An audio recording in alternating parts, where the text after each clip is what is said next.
Le vendredi 15 juillet, en manchette, nouvelles accusations contre Patrick Gould, le violeur de Boisbriand. À la suite de la diffusion de la photo du suspect dans les médias, 4 autres victimes se sont manifestées à la régie de police Thérèse de Blainville. Une mère défend sa fille contre son nouveau conjoint violent en le poignardant. Il est fait arrêter 4 fois pour violence conjugale. Ça y est, les 123 000 travailleurs de la construction sont en vacances. Je vais peut-être partir à l'improviste. Sortir avec les enfants. On fait des croisières à Québec en bateau. À la météo, le beau temps se poursuit et les températures vont rester très agréables au cours des prochains jours.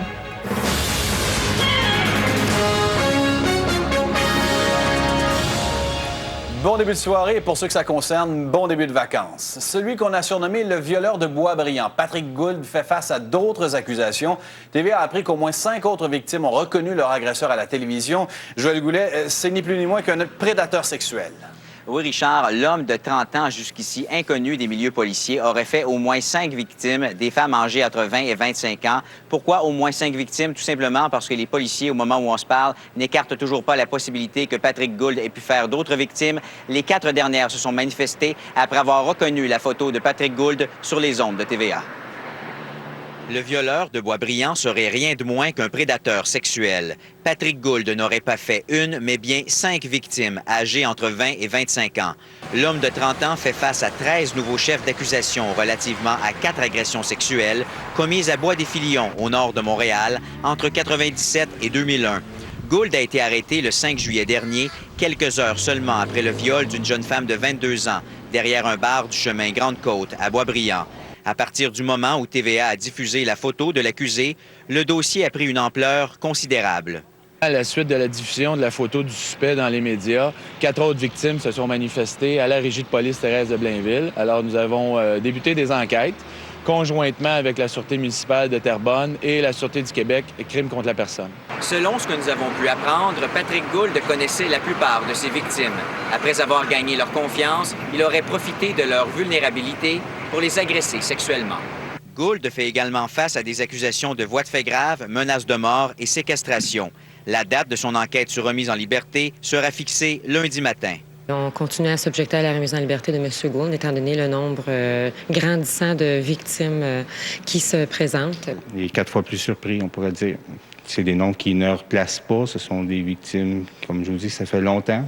Donc, c'est pour ça que je vais lui faire une copie du dossier. Il va pouvoir lire exactement ce qu'on a à dire. La tante de l'accusé a paru surprise lorsque nous lui avons fait part de la teneur des accusations et du nombre de victimes. J'ai entendu dire 2, là, mais pas 5. Là. Non, je vous confirme, il vient donc 4 nouveaux chefs d'accusation d'agression sexuelle. On parle possiblement d'un prédateur. Ah oui? Ah ben ça, je ne savais pas. Moi, j'ai entendu juste 2, là, mais ça, je ne savais pas qu'il y en avait 5. Est-ce que ça change votre opinion? Peut-être un petit peu, oui. Les enquêteurs ne sont plus à une surprise près dans le cas de Patrick Gould, qui n'a pourtant aucun antécédent judiciaire. Voilà pourquoi on invite encore une fois les victimes potentielles à se manifester. Joël Goulet, TVA, Saint-Jérôme. Une autre histoire de violence conjugale à Montréal. Une mère de famille a poignardé son nouveau conjoint qui était en train d'étrangler sa fille de 17 ans. Harold Gagné, l'homme a été accusé, mais pas la femme. Oui, on dit souvent que la violence engendre la violence. Elle n'a pas été accusée parce qu'il s'agirait tout simplement d'un cas de légitime défense. Elle a tenté désespérément de protéger son adolescente de 17 ans. Et dans l'appartement, il y avait son autre fille âgée de 16 ans. Elle était avec ce conjoint violent depuis maintenant 2 ans. Anne Lalonde n'a pas dormi de la nuit. Elle ne sait plus où elle en est depuis qu'elle a poignardé son conjoint à quelques reprises jeudi soir. Le drame est survenu vers 23h30 rue Bannentine, dans l'arrondissement Verdun. Hier soir, je l'ai mis à la porte, il est descendu au 2e, il est remonté, puis il a sauté à la gorge de ma fille, il était après l'étouffer. Voyant que sa fille de 17 ans était sur le point d'être étranglée, elle a appelé la police.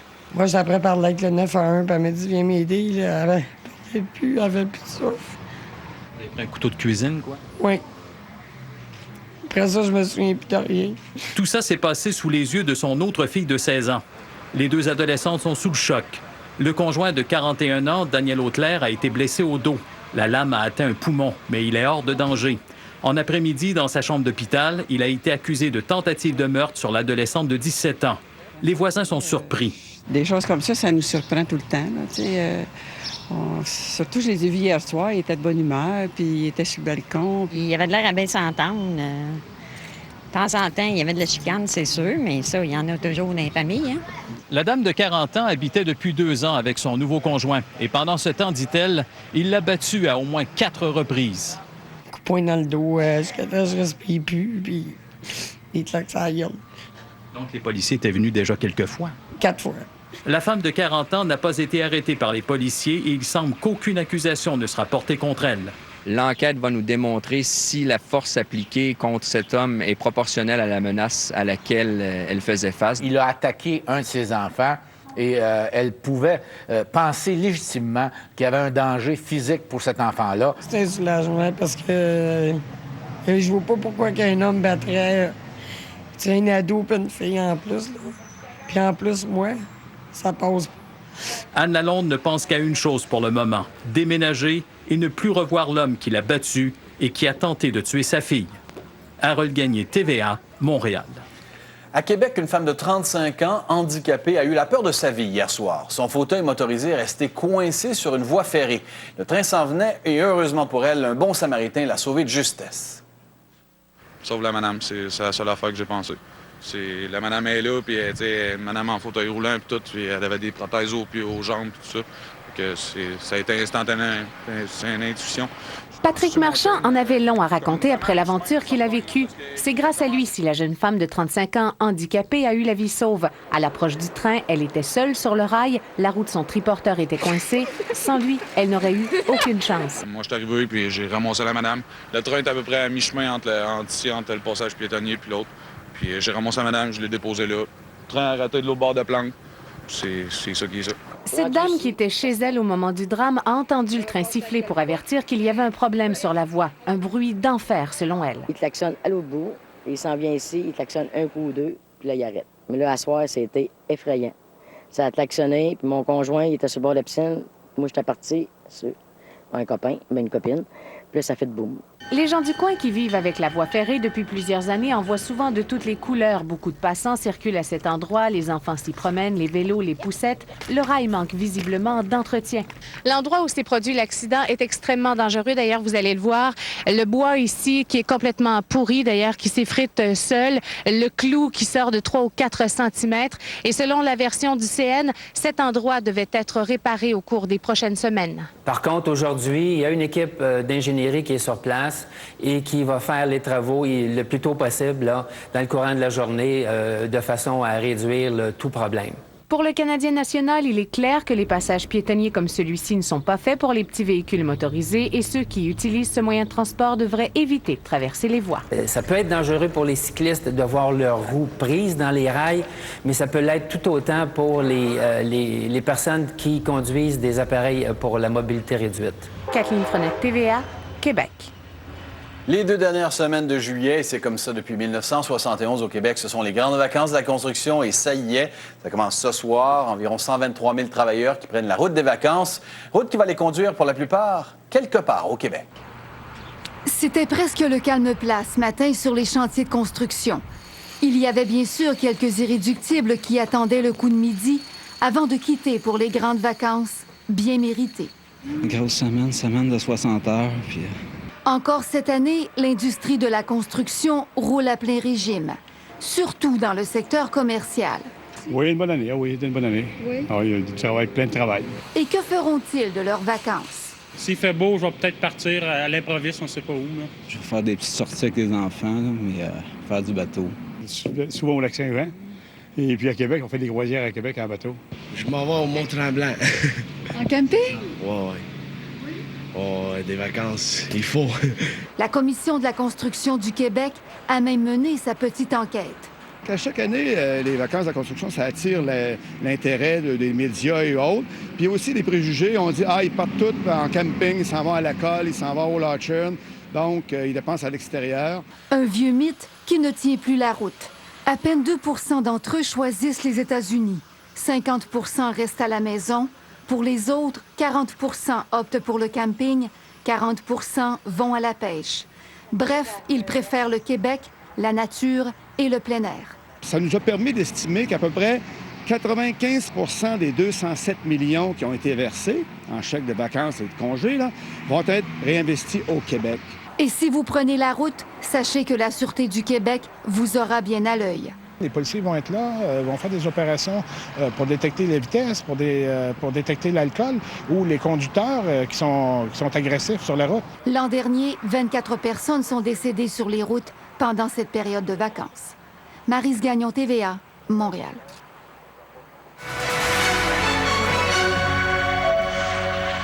Aujourd'hui, sur la scène financière, les ventes de véhicules automobiles neufs au Canada ont diminué de près de 7 % en mai par rapport à avril. Et près de chez nous, les 35 SAQ Express sont les succursales les plus rentables de la Société des alcools du Québec. Elles génèrent 200 millions de dollars de plus le pied carré que les autres points de vente. Voici maintenant vos indices argent.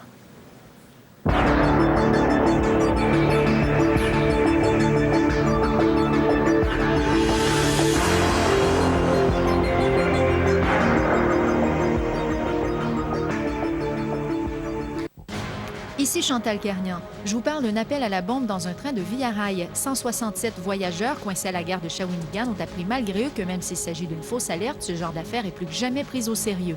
Les détails après la pause.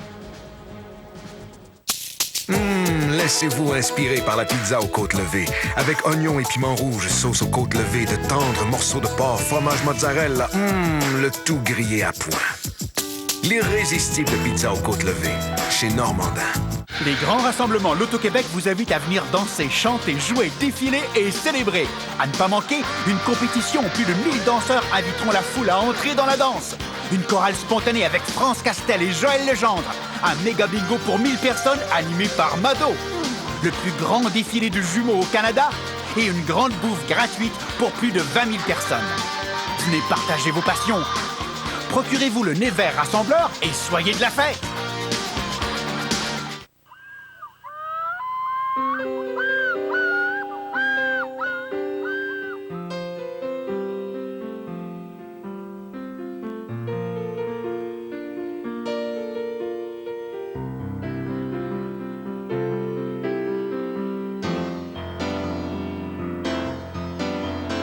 Au gré des saisons, découvrez les forfaits de l'auberge Lac à l'eau claire.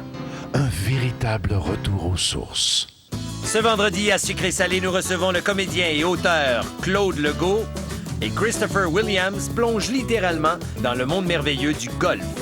Directement de la Ronde, ce vendredi, 18h30. Soyez de la 11e saison des Grands Feux Loto-Québec du 23 juillet au 10 août au Parc de la Chute Montmorency à Québec.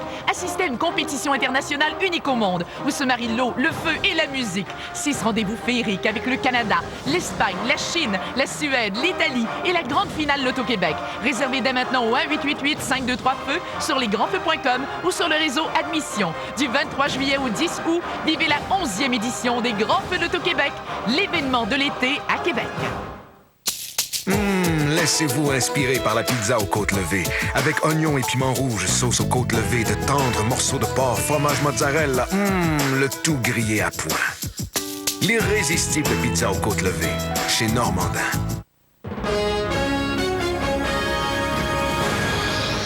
Alerte à la bombe dans un train de Via Rail. L'image des attentats de Londres effleure l'esprit des passagers. Mais là, qu'est-ce que vous voulez, avec l'histoire d'Al-Qaïda, tout le monde apprend. C'est le temps des vacances. Les chantiers sont abandonnés alors que les routes sont bondées. Je vais faire un petit voyage, je m'en vais au lac Saint-Jean. Les vacances peuvent aussi être un bon moment pour quelques séances d'immersion linguistique. Quelle était la première ville fondée? Québec. Good answer. Il y a la météo, d'excellentes conditions pour le début des vacances de la construction.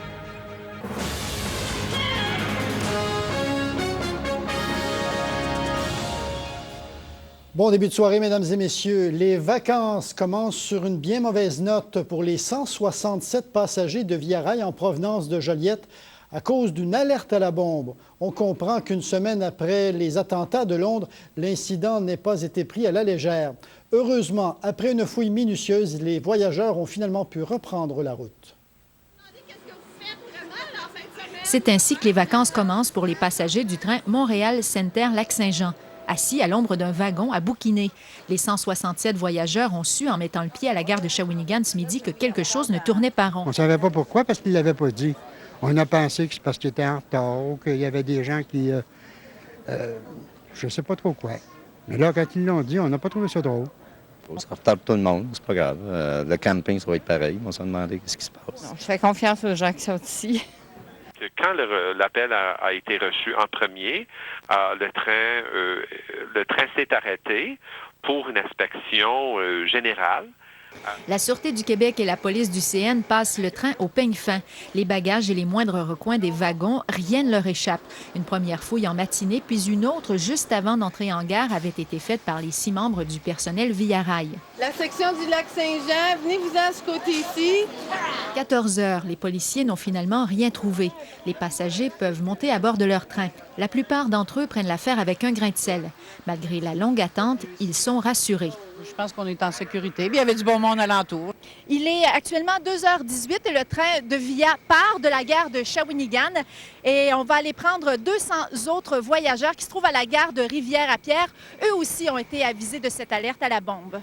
À bord de ce train, une centaine de vacanciers dont l'insouciance a tout de même été troublée. S'agit-il de l'œuvre d'un mauvais plaisantin? Nul ne sait. Ces 3 heures de longue attente en auront fait réfléchir plusieurs sur la psychose du terrorisme. Chantal Carnian, TVA, Shawinigan. Une folle poursuite sur l'autoroute 55 et dans les rues de Trois-Rivières la nuit dernière a conduit à l'arrestation d'un chauffeur de 29 ans connu des policiers.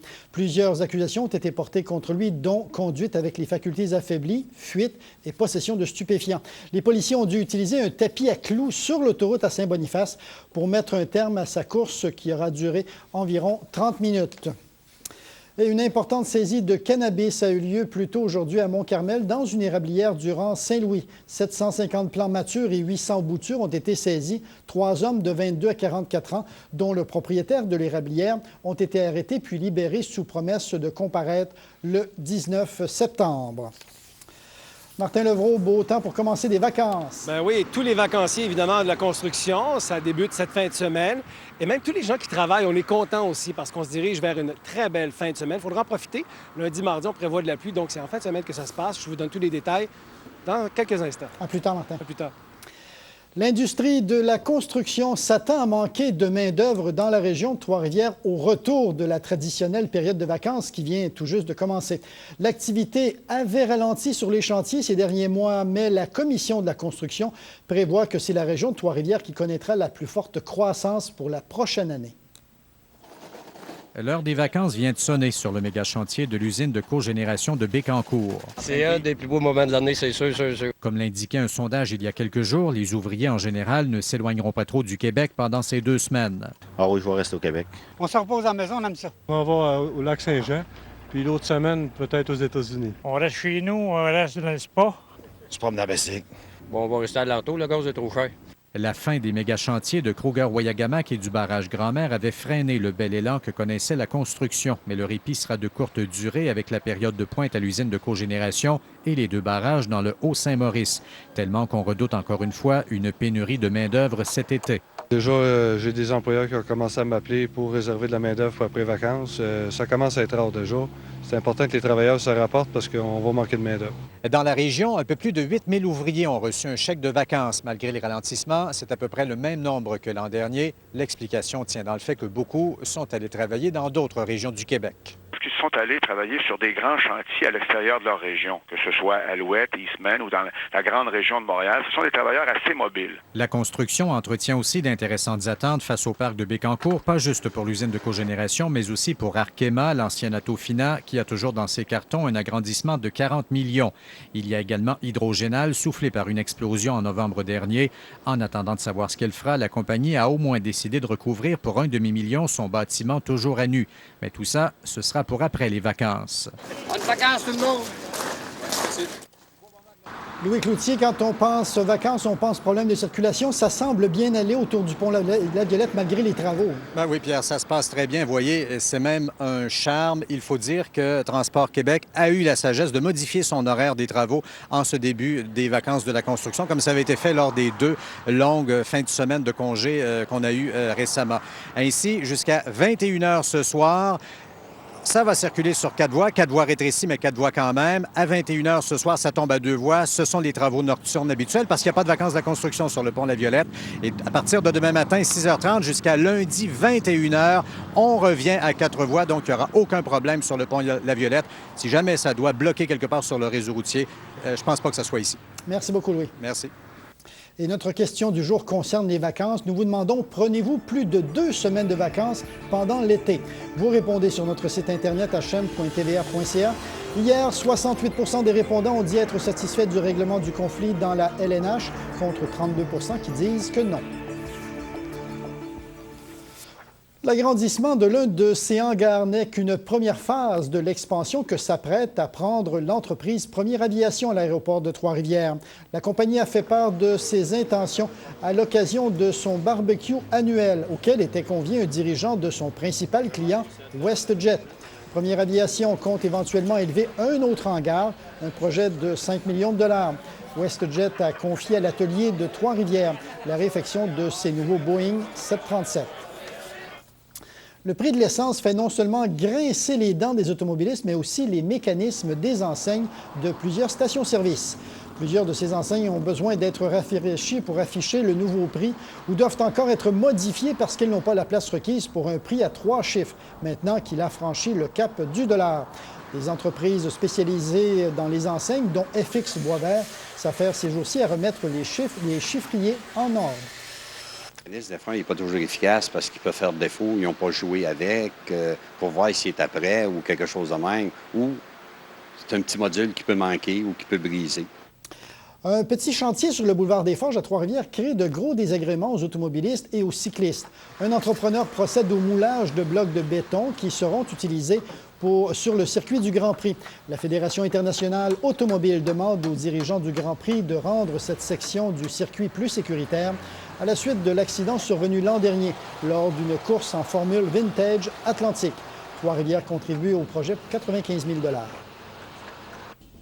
Ici Alexandra Caron. La belle saison amène son lot de spectacles, festivals et de films à voir. Soyez là au retour de la pause. Je vous donne des suggestions d'activités à faire durant vos vacances.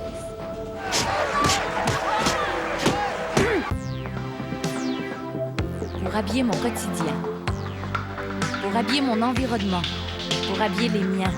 C'est la liquidation estivale chez Croteau. De 35 à 70 % de rabais sur une foule d'articles dès maintenant. Croteau, pour habiller ma vie. La tournée des grands événements à TVHM. Une présentation de Formule Pontiac Buick, Archambault, partenaire culturel, et de Clarica, centre financier Trois-Rivières. Ce week-end, vous pourrez trouver l'équipe de la tournée des grands événements au Lac aux Sables pour une course de canot et de rabasca. Nous assistons au défilé de pontons illuminés du Festival des Deux-Rivières de Saint-Stanislas. Nous allons affronter les hauteurs à l'activité d'Arbre en Arbre au Parc de l'île Melville. Et en terminant, nous prenons part au dernier week-end de festivités de l'Expo Trois-Rivières. Soyez-y! Cet été, pour vos vacances, au Mégaparc des Galeries de la Capitale à Québec, quand vient le temps de descendre d'un étage, on prend pas l'ascenseur, on prend pas l'escalier non plus. C'est monotone. À la place, prenez donc la nouvelle tyrolienne. Ça descend. La nouveauté du Mégaparc, une tyrolienne spectaculaire et en vente qui passe au-dessus de la patinoire. Jumelé à un parcours d'aventure intérieure plein de frissons. Au Mégaparc, en plus de monter dans les manèges, descendez donc la nouvelle tyrolienne. La tyrolienne, ça descend. Êtes-vous accro à l'argent? Un pourboire, 2 millions de $, ça va pas! C'est de la folie de partager. Et vous, que feriez-vous? Milliardaire malgré lui, à Histoire d'amour, ce vendredi 20h. Une promesse, c'est une promesse.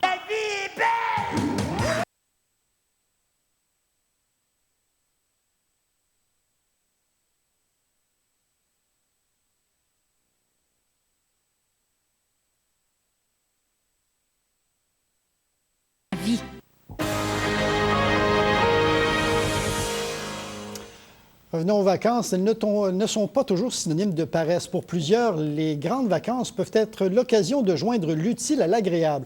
En l'occurrence, apprendre le français dans une ville étrangère. Ils sont des dizaines et des dizaines venus de partout en Amérique à goûter au charme de Trois-Rivières et à peaufiner la langue de Molière à l'école de français de l'UQTR.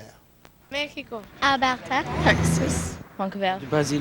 28 élèves des 4 coins du continent ont débarqué en sol trifluvien pour apprendre ou approfondir le français. Nous venons ensemble du Brésil et nous apprenons le français à l'école. Et c'est important parce que c'est une très beau langue. J'aime le français. Pour ce faire, l'École internationale de France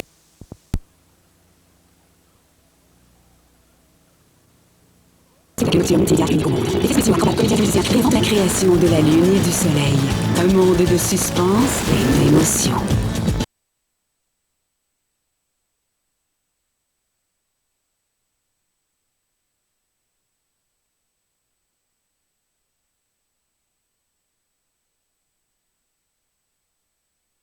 Que t'admires au fond. Les idoles de nos idoles, ce jeudi 20h.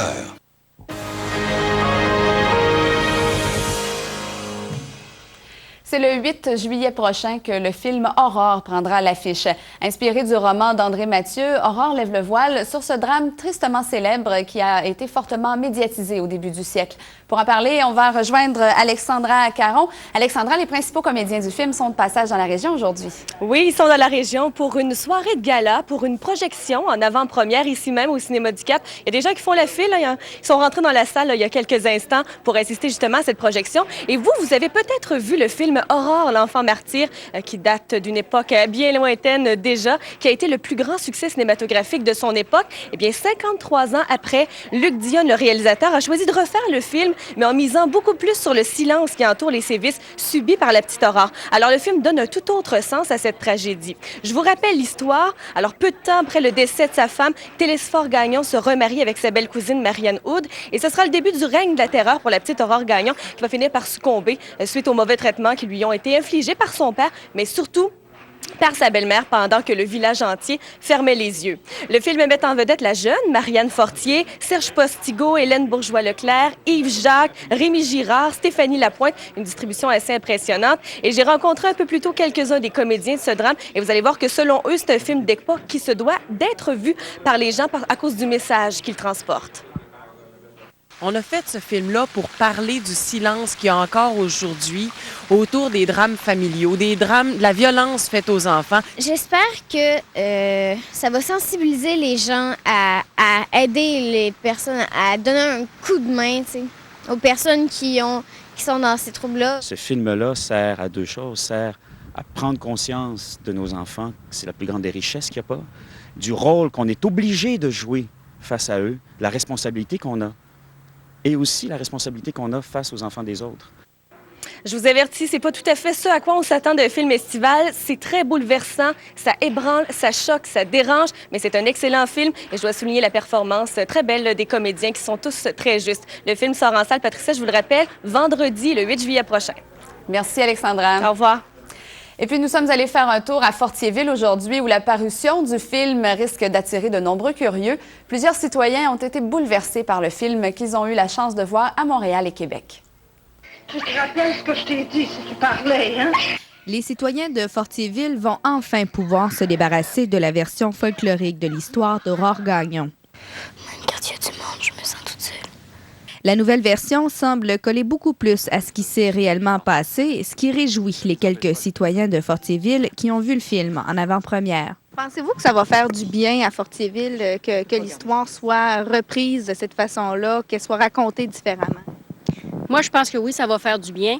Puis, je regarde souvent que les personnes plus âgées acceptent mal d'en parler parce que pour eux, ça a été une horreur ce qui s'est passé à Fortierville.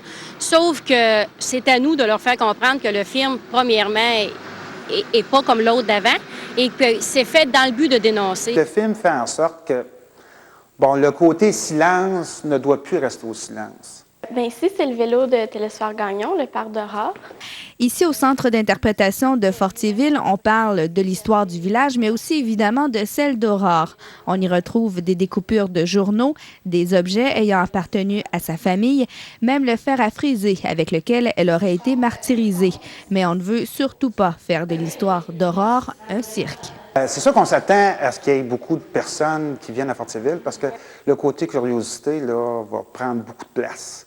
Des curieux, il y en aura aussi devant la maison des Gagnons. Mais attention, les propriétaires actuels veulent garder leur tranquillité. Inutile de demander d'entrer pour voir le fameux grenier. Bien, c'est sûr qu'il y en a qui arrêtent et regardent la maison, point final, mais c'est sûr qu'il y en a tout le temps qui demandent pour rentrer. Les gerbes de fleurs s'accumulent autour de la tombe d'Aurore Gagnon. Même l'actrice principale du film, celle qui l'incarne, Marianne Fortier, est venue en déposer une. Tous s'entendent pour dire que le sort d'Aurore est encore d'actualité. Et dans le village, on ne veut pas que l'histoire se répète et tous semblent se préoccuper de la relève fortiervilloise. Julie Grenon, TVA, Fortierville.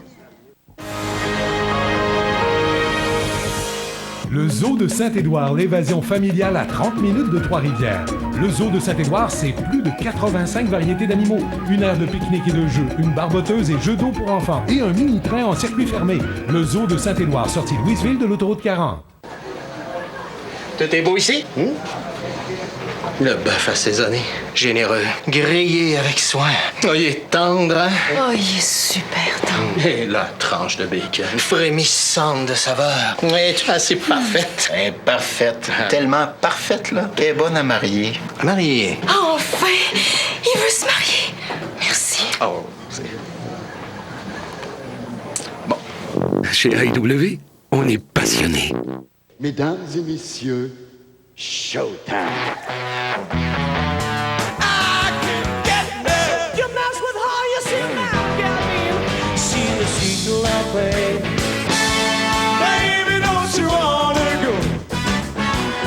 Du 14 juillet au 3 septembre à la Maison de la Culture de Trois-Rivières, Showtime. Achat téléphonique 380-9797. Showtime, la revue musicale.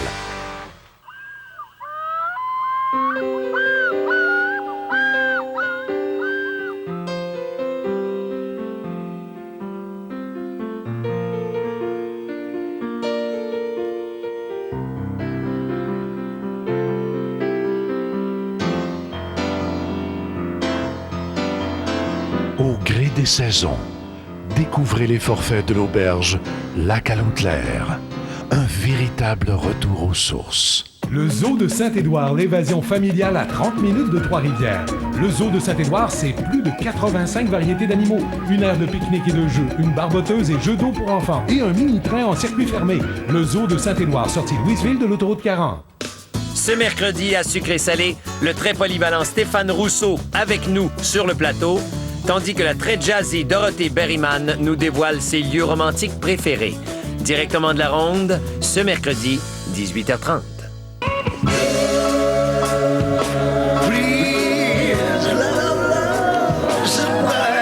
Ce qui se passe à Las Vegas reste à Las Vegas. Les lundis à mystère, disponibles gratuitement sur la télé numérique. La météo, une présentation de Bronzage Laguna, maintenant sans rendez-vous.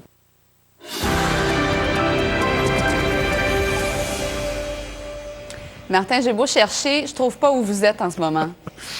Bien, écoutez, je vais enlever ça parce que mon petit look de campagnard, ça marche pas pour présenter la météo. Non, je suis sur le bord de la 138 à Champlain. Est-ce que ça paraît? Pas du tout. On m'a sacré dans une côte derrière les Galeries du Cap. C'est épouvantable. À qui dois-je me plaindre? Je sais pas, là. Ça n'a pas de bon sens. Voyez, Richard, recule un peu, on va voir. On va montrer la grande côte comme ça derrière le stationnement des Galeries du Cap. Mais on brise un peu la magie de la télé, là. On avoue que c'est pas... Ça avait vraiment l'air pas loin d'un champ de fraises. Oui, c'est ça, un champ de fraises ou quelque chose de genre.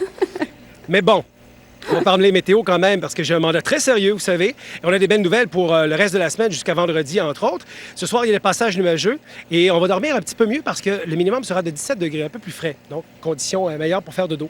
Jeudi, du soleil, demain, avec quelques passages nuageux, maximum de 28. L'indice ultraviolet, je vous le donne en mille, il est encore très élevé. Vendredi, alternance soleil et de nuages. Là, il y a 60 de probabilité de pluie en après-midi, maximum de 28. Et samedi, là, c'est de la pluie. Samedi, dimanche, prévision à long terme, on prévoit de la pluie, maximum de 25 pour samedi. C'est vrai qu'on a toujours une belle promotion avec l'Association touristique régionale. On vous invite à participer. On va vous présenter un numéro concours, entre autres, question de mettre la main sur un forfait famille, 2 adultes, 2 enfants, qui comprend, entre autres, une nuit et le déjeuner au motel Le Coconote.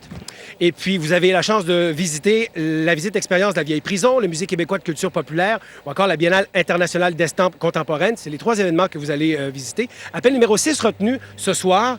Et je suis désolé d'avoir brisé la magie de la télé comme ça. Mais il fallait que je le dise, c'était plus fort que moi. Mais merci, Martin. Au revoir. Alors, c'était les actualités de ce mercredi 29 juin. Je vous souhaite de passer une excellente soirée. À demain.